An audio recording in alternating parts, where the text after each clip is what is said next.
वक्त बड़ा कम है और आखिरत की तैयारी करें। ज़िंदगी हाथ से निकल रही है, कुरान और सुन्नत पे अमल करना ही पड़ेगा, फिर आखिरत की निजात है। अल्लाह के रसूल सल्लल्लाहु अलैहि वसल्लम ने इरशाद फरमाया कि अगर किसी को मेरी सुन्नत पसंद नहीं है, मेरी हदीस पसंद नहीं है, उसका मेरे साथ कोई ताल्लुक़ नहीं। नबी पाक सल्लल्लाहु अलैहि वसल्लम की सुन्नत को, हदीस को आप हल्का लेते हैं और उस पर अमल नहीं करते और इग्नोर करते हैं, तो यानी कि आपने नबी पाक सल्लल्लाहु अलैहि वसल्लम की सुन्नत को जो है पसंद नहीं किया।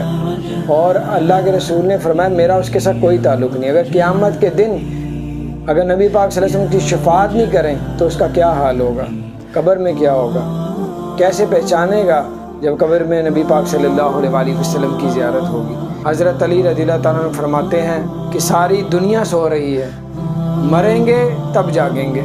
इस्लाम में पूरे दाखिल हों, गफलत से ज़िंदगी ना गुजारें, कुरान सुन्नत पे अमल करें।